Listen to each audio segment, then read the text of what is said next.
J'ai un problème, il s'est réfugié dans mes bras. Je sais pas ce qui s'est passé. T'avais envie d'avoir un câlin. Je vais pas pouvoir filmer avec toi, hein, Chécha. J'ai besoin de mes deux mains. On fait comment? Bon, je l'ai réveillé, il était sur le lit. Hey tout le monde, j'espère que vous allez bien. Aujourd'hui, on se retrouve dans une nouvelle vidéo. Et cette fois-ci, on va reprendre le tag que Manon de la chaîne Vibration Littéraire vous a proposé la semaine dernière, c'est-à-dire « Suis-je accro à la lecture ?»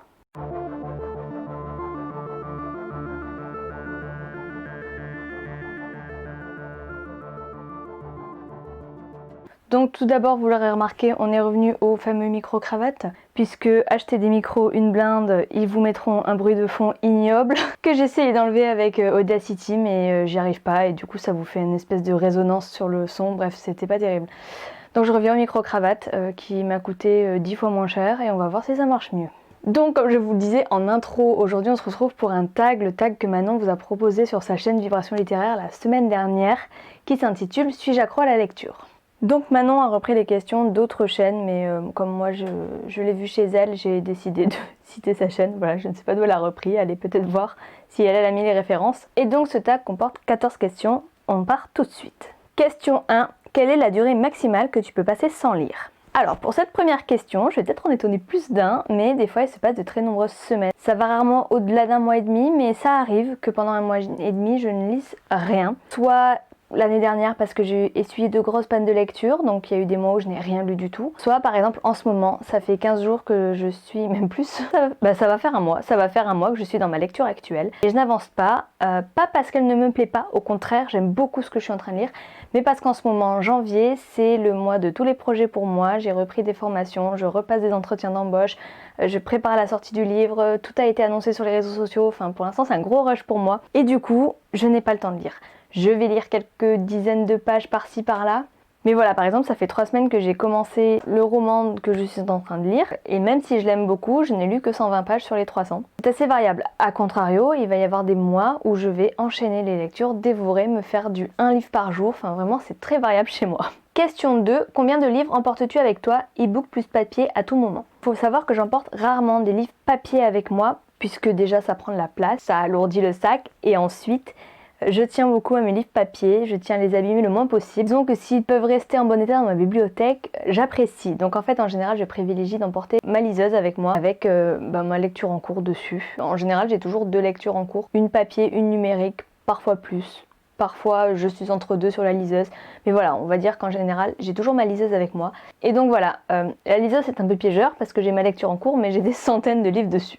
Question 3. Gardes-tu tous tes livres achetés reçus ou aimes-tu t'en séparer et faire de la place pour les nouveaux?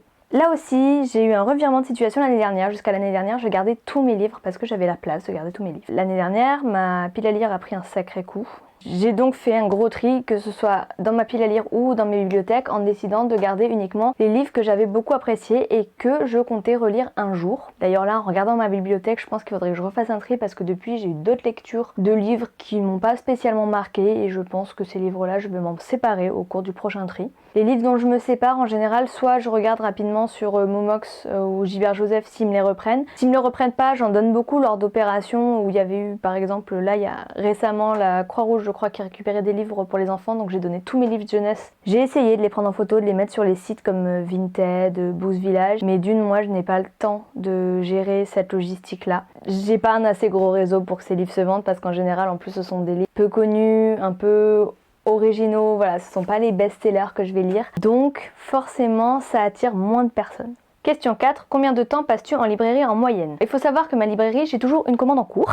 Quand j'y vais et que je récupère le livre qui est arrivé, je passe une autre commande, voilà. Je vais y aller ce week-end je pense parce que j'ai toutes les précommandes du mois de février à passer d'un coup. Donc j'ai ma liste et je pense que je vais aller passer mes précommandes pour ne pas en oublier. En moyenne, je rentre dans la librairie, il y a toujours un petit peu de monde. Donc je vais dans mon rayon favori, imaginaire jeunesse, hein, et je regarde un petit peu s'ils ont reçu des nouveautés, s'il y a des livres que j'aurais pas pensé, un livre que j'ai repéré sur les réseaux sociaux, le voir en vrai, le feuilleter, voilà. J'imprègne un petit peu de tout ça. Ensuite, en général, je vais discuter avec les libraires, pas forcément pour des conseils, mais plus pour les actualités, parce qu'on aime bien échanger. Et enfin, je passe en caisse, donc en général, j'en ai pour une bonne petite vingtaine de minutes par semaine, minimum. C'est arrivé que je reste beaucoup plus longtemps, c'est arrivé qu'il y ait trop de monde et que du coup, je me dise que je repasserai plus tard. Voilà, c'est aussi variable, mais de toute façon, j'ai un rendez-vous régulier dans ma librairie. D'ailleurs, elle est fermée depuis le 1er janvier, elle réouvre demain, j'ai hâte. J'en peux plus, j'ai hâte, il faut que je passe en librairie. Question 5, combien de temps par jour passes-tu à lire? Comme je vous le disais dans la première question, mes temps de lecture vont être variables. Avec moi, ça va beaucoup être du tout ou rien. Soit je vais passer l'après-midi à lire, donc c'est-à-dire que je vais me lever le matin, je vais faire tout ce que j'ai à faire, et puis vers 14h, je vais me mettre à lire jusqu'à minuit le soir sans m'arrêter. Soit je ne vais pas du tout lire, ou alors lire 2 pages en attendant chez le médecin, 2 pages avant de me coucher, mais du coup je vais être fatiguée donc je vais vite fermer le livre. Enfin voilà, c'est très variable. Par contre je peux vous donner mon rythme de lecture qui n'est pas très rapide puisqu'en général je suis à environ 50 pages par heure dans les romans de fantasy, dans les romans feel good qui sont un peu plus page turner, un peu plus rapide à lire, où il y a moins de détails et de complexité à appréhender. Je lis plus rapidement selon le nombre de pages, faites le calcul. 6. À quel moment de la journée vas-tu préférentiellement lire? Si je n'ai pas de temps défini pour lire par jour, en général quand je lis c'est le soir dans mon lit. Pourquoi? Parce que je suis encore chez mes parents, que j'ai une famille assez nombreuse, enfin j'ai 2 frères qui sont assez bruyants. Ça bouge beaucoup chez moi et du coup le seul moment que j'ai d'assez calme pour me plonger entièrement dans un livre c'est le soir quand tout le monde est couché. Je suis quelqu'un qui vit beaucoup la nuit, qui se couche très tard, mais c'est ce que j'aime, c'est la nuit que je suis le plus productive. Donc en général j'attends que tout le monde soit couché pour me mettre à lire parce que c'est le seul moment où moi je peux vraiment profiter de ma lecture. Question 7. Combien de livres possèdes-tu en tout? E-book compris. Au niveau des e-books, je n'en ai pas la moindre idée. Je pense que je possède 200 à 300 e-books. Franchement, les e-books, j'en sais rien.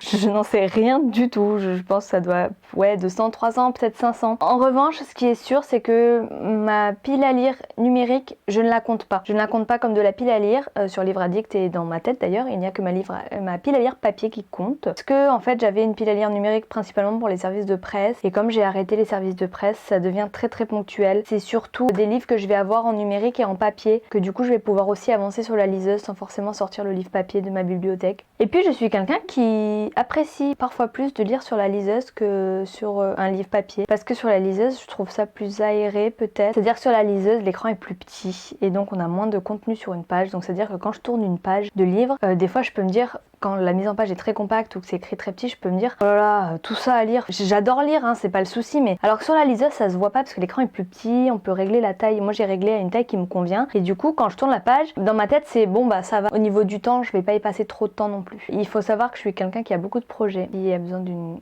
grosse organisation. Même si j'adore prendre le temps de lire, justement, je préfère prendre le temps de lire un roman plutôt que le bâcler. Mais à contrario, j'ai aussi mon cerveau qui me dit non mais tu te rends compte là tu vas mettre 2 minutes à lire cette page, t'as pas 2 minutes devant toi en fait, c'est pas possible, tu peux pas attaquer cette page. Et ça avec la liseuse je l'ai moins. Voilà, donc j'ai plus de facilité à lire en numérique souvent. J'ai totalement dévié de la question, je vous ai même pas encore répondu à la question, donc je vais me recentrer. Je suis sur les livres addicts, je vais vous dire exactement combien de livres j'ai dans ma bibliothèque. Alors au niveau des statistiques, actuellement j'ai 4 lectures en cours, faudrait que je règle ça. J'ai une pile à lire qui a 200 piles, et dans ma bibliothèque il y a 425 livres, exactement, papier. 8. Amènes-tu souvent le sujet de la lecture des livres dans une conversation? Oui, puisque aujourd'hui ça prend une part essentielle dans ma vie, que ce soit la lecture ou l'écriture. Donc c'est un sujet de conversation que je ramène assez régulièrement. Après, si je vois que la personne en face ne lit pas, je vais pas non plus essayer de la breuver d'infos et de conseils, enfin voilà, parce qu'elle ne s'y intéresse pas. Mais c'est en général, qu'est-ce que tu fais dans la vie? Bah voilà, je suis ingénieure maîtrise des risques industriels, j'ai un blog littéraire et j'écris. Donc en général, ça fait tilter les gens. Puis voilà, c'est un peu ma présentation en 3 mots.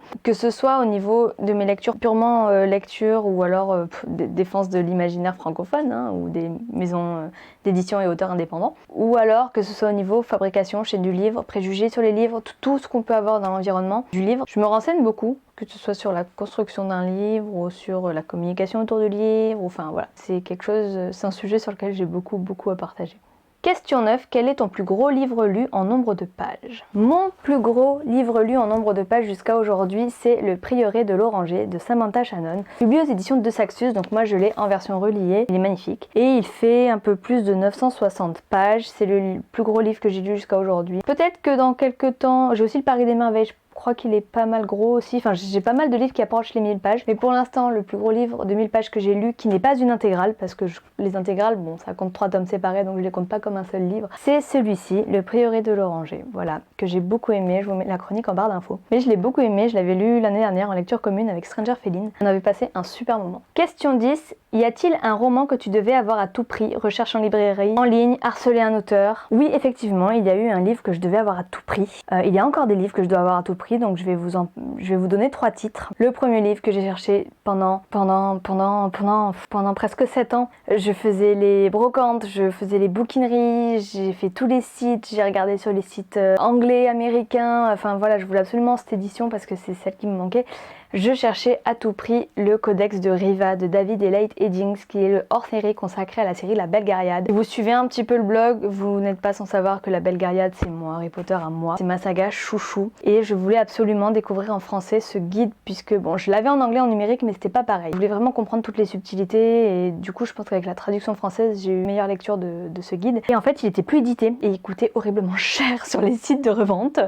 Il a boisiné des fois les 200 €. Et je l'ai trouvé un jour à un revendeur qui le vendait 50 €. Et je me suis dit, bon, 50 € pour un livre qui en faisait 30 à l'époque, ça va. Je pense que je peux craquer, ça fait tellement longtemps que je le cherche et que j'ai envie de le lire. Voilà, j'ai pu lire ce hors-série qui explique la construction de la saga, qui donne des détails, qui approfondit l'univers, et c'est vraiment l'univers chouchou chez moi, donc voilà, j'étais très contente de pouvoir mettre la main enfin sur le Codex de Riva. Mais alors depuis, si vous aussi vous souhaitez mettre la main sur ce roman, sachez que vous n'avez plus besoin de mettre des 1000 et des 100, puisque les éditions Pocket ont réédité le Codex de Riva en format poche en septembre dernier, donc ici j'ai été obligée de le racheter pour que ça aille sur mes étagères avec toute ma saga Pocket, hein, évidemment. Mais il est sorti en même temps que la première intégrale, et la deuxième intégrale ne devrait pas tarder à sortir. Je crois qu'elle est prévue pour mi-février. Suivez ça, et moi je vous recommande les yeux fermés cette saga. Mais il y a d'autres livres que je recherche aujourd'hui, puisque je ne m'arrête jamais. Quand j'étais plus jeune, il y avait un salon du livre dans ma ville, et j'ai pris l'habitude tous les ans d'acheter une des intégrales de Pierre Bottero aux éditions Rajo. Donc ici j'ai la Quête des Willan et les Mondes des Willan. Le problème, c'est que la 3e année où je voulais acheter le Pacte des Marchambres, il était plus édité, et donc le libraire qui venait à ce moment-là ne l'avait plus. Et donc en fait je n'ai jamais lu le Pacte des Marchambres, puisque je veux absolument le trouver dans cette édition pour pouvoir le lire, et je le cherche de partout. Et je suis repartie comme avec le Codex de Riva, puisqu'il est à des prix parfois exorbitants. Un jour je me l'offrirai, je me le payerai, je le trouverai, je sais. Mais pour l'instant c'est un peu compliqué, donc si vous avez envie de vous séparer de votre exemplaire, si vous avez des contacts, si vous avez des pistes, je prends. Et il y a également un livre qui m'a beaucoup marqué l'année dernière, puisqu'on me l'a prêté, je l'ai lu et j'ai dû le rendre parce qu'on me l'avait prêté évidemment, mais ça avait été un gros coup de cœur. C'est également un livre de Pierre Bottero qui s'appelle Le Chant du Troll, je vous mets l'insert ici. Ce livre m'a beaucoup marqué, mais c'est pareil que l'intégrale du Pacte des Marchands. Ce livre n'est plus édité, donc je trouve ça très dommage parce que c'est un très beau livre, très poétique, qui passe de beaux messages. Je vous mets les chroniques disponibles en barre d'informations. Mais voilà, ce sont 2 livres que je cherche activement, donc si vous avez des pistes, je prends. Question 11. As-tu déjà lutté pour finir un roman car tu refusais de l'abandonner? En tant que blogueuse, oui, je me suis déjà forcée à aller au bout d'un roman parce que c'était un service de presse et que je voulais offrir une chronique la plus complète possible à l'auteur. Je pars du principe que si je n'ai pas lu le livre en entier, je ne peux pas vous faire une chronique complète, donc je fais juste un petit retour rapide. Mais voilà, je me suis forcée à finir des livres parce que ces livres, si ça avait été des lectures personnelles, je les aurais abandonnés. Pas forcément parce qu'ils étaient mauvais, mais juste parce qu'ils me convenaient pas, parce que c'était pas le bon moment. Je les aurais peut-être repris après. Par contre, dans ce cas-là, comme ça c'était des services de presse, oui, je me suis forcée à terminer des livres. Mais là, j'ai décidé d'arrêter les services de presse justement pour ce souci-là qui m'a conduit à de nombreuses pannes de lecture. Et donc maintenant que ce sont que des lectures personnelles, je m'autorise à abandonner un livre ou alors à le remettre dans ma pile à lire quand c'est pas le bon moment, tout simplement. 12. Quels sont tes 3 plus importants objectifs littéraires en 2021? Le premier, vous devez le savoir, c'est un objectif littéraire, mais ce n'est pas un objectif de lectrice. Mon premier roman auto-édité va sortir en juin 2021. La sortie officielle est prévue pour juin 2021, avec peut-être une petite avant-première. On saurait plus dans les semaines à venir. Je vous invite à suivre mes réseaux auteurs sur les différents réseaux sociaux. Je vous les mets tous en barre d'infos, et également les informations seront sur mon site auteur. Donc voilà, mon premier objectif c'est de publier mon roman. Mon deuxième objectif, j'aimerais beaucoup réduire ma pile à lire, acheter moins. Pas forcément d'un objectif grandiose, hein. J'ai une pile à lire à 200, donc je sais que je tomberai pas à 100 cette année, mais si je pouvais au moins amorcer une descente, ce serait pas mal. Et mon troisième objectif, c'est le partage. Partager toujours plus avec vous, avec les autres chroniqueurs, avec les autres booktubeurs. J'ai noué des amitiés tellement fortes dans ce domaine littéraire que j'ai envie de continuer à partager. Ça passe aussi au travers des salons. J'espère vraiment qu'on pourra revenir faire des salons en 2021. J'adore cette ambiance, c'est mon échappatoire, et vraiment en 2020, faire que 2 salons littéraires, ça a été très difficile, ça me manque beaucoup. Et voilà, revoir les copines, parce que les week-ends de salon sont des week-ends qu'on prépare et qu'on attend pendant des mois. 13. As-tu déjà converti quelqu'un à la lecture? Ici, je n'ai peut-être pas converti quelqu'un à la lecture directement, puisque ces personnes lisaient déjà. Elsa, ma meilleure amie, je l'ai initiée beaucoup au monde des salons littéraires. Et en général, je suis... Alors, je m'en rends pas forcément compte, mais je suis assez convaincante pour dire aux gens d'acheter tel ou tel livre. Il y a beaucoup de monde de mon entourage qui s'est mis à la Belgariad, par exemple. Et enfin, 14e et dernière question, décris ce que les livres représentent pour toi en 5 mots. Alors, les livres, tout d'abord, pour moi, sont synonymes d'échappatoire, de voyage. C'est vraiment des univers dans lesquels je me plonge, je vis des aventures. Quand je lis et que je lis vraiment un livre qui m'emporte, je ne suis plus sur Terre. Vous pouvez me parler, je ne suis plus là. En fait. Ensuite, les livres sont aussi un refuge parce que quand ça va pas, quand on a des difficultés, via cet échappatoire, permettent parfois de nous rassurer. J'ai certains livres qui ont été très importants pour m'aider à extérioriser des émotions. Je dirais que la littérature en général est une passion, un univers que je trouve passionnant, pas seulement au niveau de côté lecture, mais aussi au niveau du côté auteur, fabrication d'un livre, commercialisation de ce livre, organisation d'un salon littéraire. Enfin voilà, j'aime beaucoup m'intéresser au-dessous des choses et c'est un domaine que je connaissais pas du tout il y a quelques années et qui m'intéresse énormément. Donc voilà, la passion. Partage puisque j'ai créé un blog pour partager mes retours de lecture, pour pouvoir échanger et du coup ouais, c'est quelque chose qu'on partage, un partage de connaissances, un partage d'un bout de soi de l'auteur envers ses lecteurs. Et le dernier mot, c'est rencontre. Le blog, c'est quelque chose qui m'a fait rencontrer des personnes qui sont devenues très proches dans ma vie, je vous le disais précédemment, et aujourd'hui c'est quelque chose qui me tient à cœur. Ce sont des personnes que j'aime, hein, voilà, si vous vous reconnaissez ici, je vous aime. Les grandes malades, hein, coucou les filles. Et ce sont des personnes formidables qui sont là pour les moments importants au niveau littéraire, mais aussi pour les moments importants, pour d'autres moments de la vie, pour des moments en général, qui sont là en cas de choix difficiles, qui sont là pour remonter le moral. Vraiment, j'ai rencontré des personnes extraordinaires via le blog et via tout cet univers de la littérature. Ce que j'aime le plus dans ce blog aujourd'hui, c'est le fait de faire des rencontres et de pouvoir partager, échanger et voilà, vivre toutes ces émotions. Sur cette séquence émouvante, c'est la fin de cette vidéo, j'espère qu'elle vous a plu. Je vous invite à peut-être répondre aux questions dans les commentaires ou alors reprendre ce tag, n'hésitez pas à reprendre le tag en citant Manon notamment, de Vibration littéraire. Je trouve que je cite beaucoup Manon de Vibration littéraire. Donc n'hésitez pas à reprendre ce tag, moi j'espère que cette vidéo vous a plu, je vous fais de gros bisous et je vous retrouve très vite dans une prochaine vidéo. Bye. Oui, avec le fil du micro c'est très bien.